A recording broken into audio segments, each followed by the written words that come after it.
ಕೆಳಗಿನಂತೆ ಕೊಡಲಾಗಿದೆ.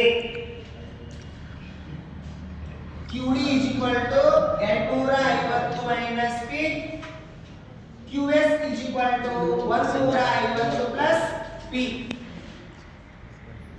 ಕೆಳಗಿನವುಗಳನ್ನು ಲೆಕ್ಕಾಚಾರ ಮಾಡಿ ಅಂತ ಹೇಳ್ತಾರೆ. ಈ ಲೆಕ್ಕ ಮಾಡಕ್ಕೆ ಇದೊಂದು ಕರೆಕ್ಟ್ ಲೆಕ್ಕ ಮಾಡು. ಹಾಗಾಗಿ ನಿಮ್ಗೆ ಗೊತ್ತೈತ್ರಿ 250 minus P equal to 150 plus P. ಸಂಖ್ಯೆಗಳನ್ನು ಒಂದು ಕಡೆ ತಗೊಂಡ್ರಿ, ಚಿಹ್ನೆಗಳನ್ನು ಒಂದು ಕಡೆ ತಗೊಂಡ್ರಿ. 250 ಮೈನಸ್ ಈ ಕಡೆ ಪ್ಲಸ್ ಈ ಕಡೆ ಬಂದ್ರೆ ಮೈನಸ್ ಆಗ್ತೈತಿ. ಅದಕ್ಕೆ 150 equal to P plus P. Clear? ಬಿಡಿಸೋದ್ನಾಗ ಏನಾದ್ರು ಡೌಟ್ ಅನಿಸ್ತದ್ರೆ ಕೇಳಿ. ಯಾಕಂದ್ರೆ 6 ಮಾರ್ಕ್ಸ್ ಭಾಳ ಸಲ ಕೇಳಿ. ಅದ್ರೊಳಗೂ ಇದ್ರೊಳಗೆ ಹೊಸದ ಬಂದೈತ್ರಿ. ಉಪ್ಪಿನ ಬೇಡಿಕೆ ಪ್ರಮಾಣ ಅಂತ ಈ ಪ್ಯಾಟ್ನಾಗ ಒಂದು ಹೊಸ ಕ್ವಶನ್ ಬಂದೈತ್ರಿ. ಉಪ್ಪಿನ ಬೇಡಿಕೆ ಪ್ರಮಾಣ ಅಂತ ಹೊಸ ಬಂದೈತಿಲ್ಲ ರೀ, ಅದೇ ಮೆಥಡ್ ಇದ ಮೆಥಡ್ ರೀ. ಕಲ್ತ್ರ ಈಸಿಯಾಗಿ ಬಿಡಿಸ್ತೀವಿ.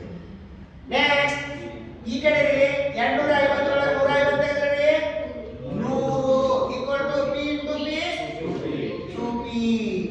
ನೆಕ್ಸ್ಟ್ ಈ ಕಡೆ ಸಂಖ್ಯೆದ ಈ ಕಡೆ ಏನ್ರಿ ಚಿಹ್ನೆ ಈ ಕಡೆ ತಗೊಂಡ್ರಿ. P is equal to 100 divided by 2. 2 ಒಂದೇ 250. ಹಾಗಾದ್ರೆ P is equal to ಇದೇನ್ರಿ ಸಮತೋಲನ ಬೆಲೆ. ಒಂದು ಸೂತ್ರ ಸಿಕ್ತು ನಿಮ್ಗೆ. ಅಂದ್ರೆ ಮಾರ್ಕೆಟ್ನಾಗ ಎಷ್ಟೈತಿ 50 ರೂಪಾಯಿ ಐತಿ. ಇದನ್ನ ಇಟ್ಕೊಂಡು ಲೆಕ್ಕ ಮಾಡೋದು. P is equal to 50. QD is equal to 250 minus 50. 250 ತೆಗೆದ್ರಿ 200. ಇದು ಯಾವ್ರಿ QD. Next QS is equal to 150 plus 50.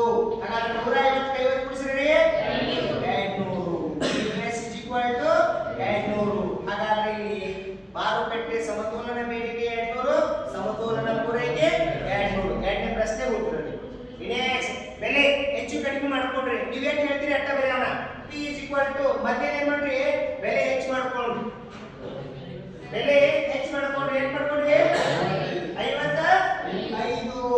ಹಾಗಾದ್ರೆ 250 minus 55. QD is equal to 195. Next QS is equal to 150 plus 55. ಎಷ್ಟು 205. ಹಾಗಾದ್ರೆ QS is equal to 205. ಬೆಲೆ ಹೆಚ್ಚಾದಾಗ ಸಮತೋಲನ ಬೇಡಿಕೆ 195, ಸಮತೋಲನ ಪೂರೈಕೆ 205. ಇನ್ ಬೆಲೆ ಕಡಿಮೆ ಆದಾಗ ಎಷ್ಟು ಇಟ್ಕೊಂಡ್ರಿ 45. QD is equal to 250 minus 45. 250 45